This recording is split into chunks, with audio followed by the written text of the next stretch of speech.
N.R. Ilango. Honorable Vice Chairman. धन्यवाद मानी से धन्यवाद प्लीज उनका टाइम शुरू हो गया है please. Honorable Vice Chairman, thank you for the opportunity given to speak on the working of the Minister of Railways. I would like to address my speech on 7 major heads. The railway projects are very important for the economic development of the state of Tamil Nadu. The government of Tamil Nadu is for a very long time urging the union government to give and release funds and to expedite 4 or 5 projects. I request the ministry to sanction and give high priority to these projects. 4th line between Tambaram and Chengalpattu, Tirupattur Krishnagiri Hosur new line, Madurai Toothukudi via Arupukottai, about 143 kilometers, Minjur Tiruvallur Sri Perumbadur Varagadam project. This project connects the ports and industrial clusters around Chennai. Semi-high-speed corridor. The corridor can connect Chennai, Salem, Coimbatore with extensions like Salem, Hosur, Bangalore and Coimbatore and Ernakulam. Out of 10 new line projects, only 24 kilometers has been commissioned against 872 kilometers. As for gauge conversion in 3 projects, 604 kilometers has been commissioned out of 748 kilometers. As far as 9 doubling and multi-tracking projects, only 37 kilometers has been commissioned out of 967 kilometers. The reason assigned are land acquisition, forest clearance, and the contribution by the Tamil Nadu government. But as far as the union ministry is concerned, the same replies comes year after year, and whether it is a railway budget allocation or budget allocation or the language policy, the union government always treating the state of Tamil Nadu with a stepmotherly attitude. Because the people of Tamil Nadu have not chosen to vote BJP, the union government shall not adopt this attitude. Our patriotism is no less than anybody else.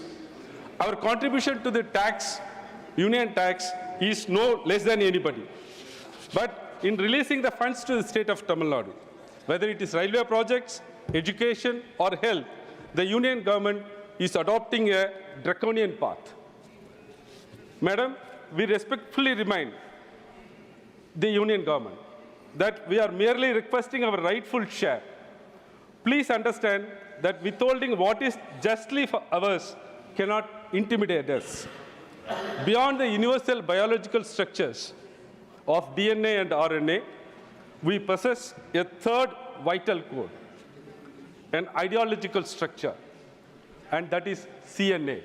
CNA stands for CN Annadurai. CN Annadurai represents our cultural and political heritage that guides our determination and resilience in the face of adversity. Please read what Peraringer Anna spoke in this August House 60 years ago. We are still fighting what he fought for 60 years ago. The reasons remain the same till now. So I request the union government, the railway ministry, to immediately execute the projects what I have listed. The second major issue of the railways is privatization. After BJP government came to power, in 2015, when Niti Aayog committee proposed 2-decade vision to privatize major segments of India's extensive railway network. Since then, this BJP government has implemented various privatization measures through multiple approaches. Workforce restructuring, contractualization and outsourcing have dramatically reduced the workforce from approximately 3.5 million workers to around 1 million. You have reduced 2 million employment in railway. Corporatization is another issue. Production units are being corporatized, with operations like ticketing, catering are now managed by IRCTC. in another company, and slowly it can be given in a platter to any other private company. Station redevelopment. The government has targeted approximately 400 stations for privatization under the banner of redevelopment to match global standards, though progress has been limited. Private train operations. Select trains like Tejas have been handed over to private operators, with the plans to gradually transition railway tracks to corporate management. The case of integral coach factories is still worse.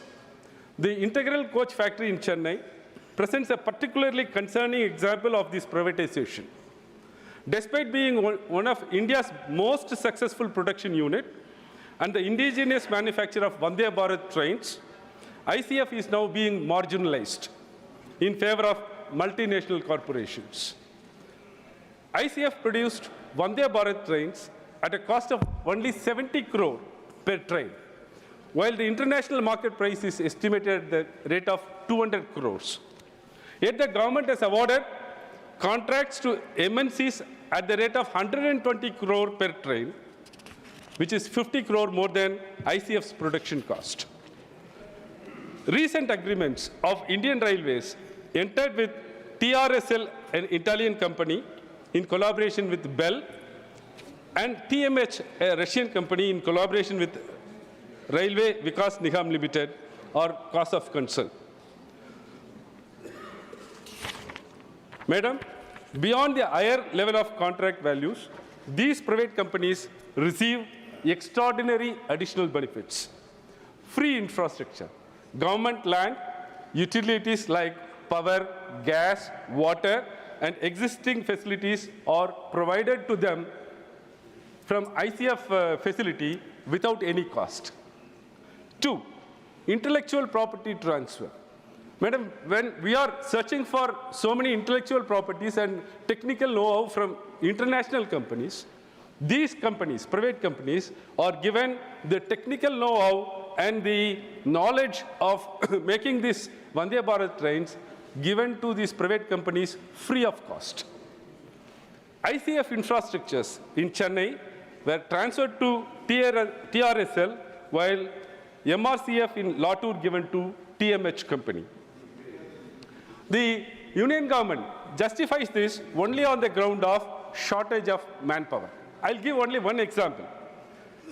Management justifies this privatization by saying that manufacturing of 116-car Vande Bharat rack requires approximately 227 Group C employees, number one, 182 direct technicians, 27 supporting staff, 18 technical supervisors. Currently, 22.2% of technical positions and 600 helper positions remain vacant in ICF. When there is lot of employment is there, when lot of unemployed youth is in this country, instead of filling these vacancies, showing that as a reason, you are giving this Vande Bharat trains on a platter with free of cost to the multinational companies. This privatization is not only affecting the Indian Railway, but the people of India at large.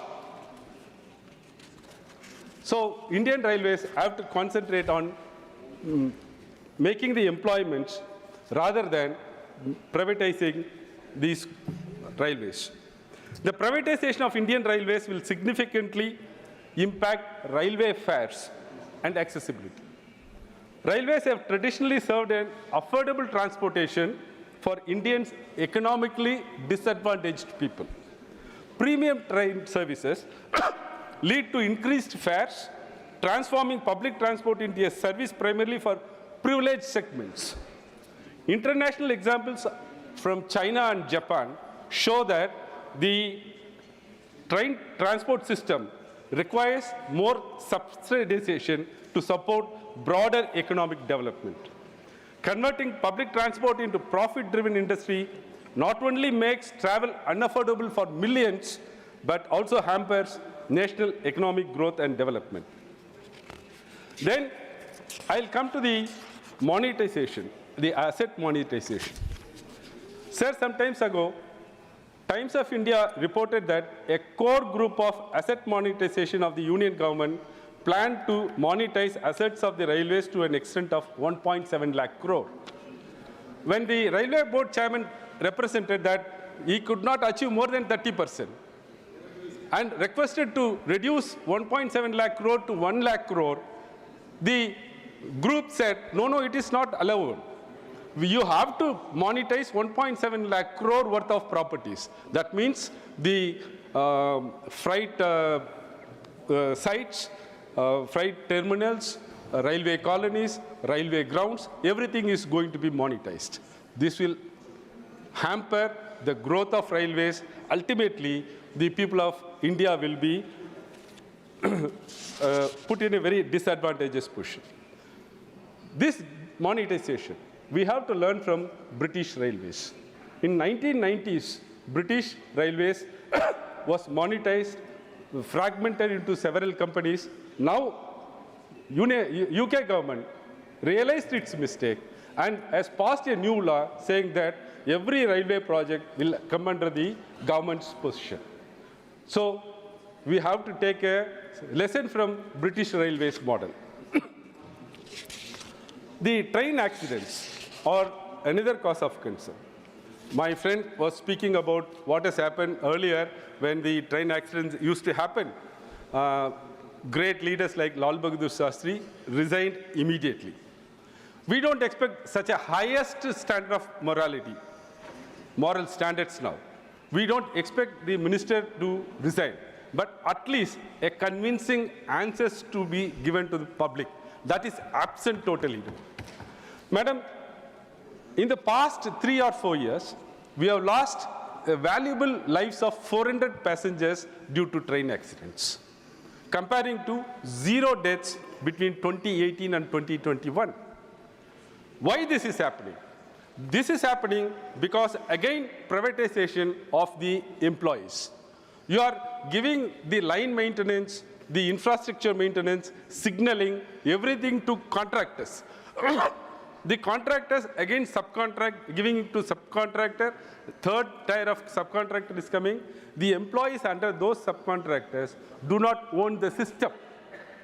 As long as they don't own the system, these kind of accidents will definitely happen. Instead of that, if you employ persons in the railways itself, they will own the system. The accidents will reduce much lower value. And one more thing, Kavach being given as a one-stop solution for all these accidents. Though it's a very modern technology, the Kavach cannot stop accidents in case of derailments. Kavach can only stop in the case of dangerous signaling or head-on collision or end-to-head-on collision. This is only preventable through Kavach. But Union government is spending 70,000 crores on this project and saying that Kavach will stop every train accident. Please have an introspection. How many train accidents could have been averted because of this Kavach? A study shows not more than 15% of the train accidents could have been averted because even if Kavach was there. For instance, the recent train accident of Archandpur in 2018, Balasar accident in 2023, Visakhapatnam collision in 2023, Kanchenjunga Express collision in 2023, Vizag Rayagada Pass accident. Totally about 360 deaths have happened in this. These train accidents could not have been stopped even if Kavach is there. So the railways have to consider, for 1 minute, madam, I'll finish. Two other things where railway have to consider is cleanliness. Even the first AC compartments are having very worst kind of restrooms. We cannot mention about the second-class sleeper coaches.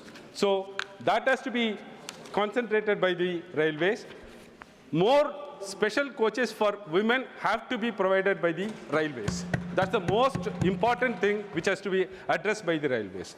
Madam, in this background, I urge the Ministry of Railways to stop privatization, enhance number of trains, and its facilities for the greater benefit of the common man of the country. I also urge the ministry to realize that the Southern Railways is part of Indian Railways, and please don't neglect the South. Thank you. धन्यवाद.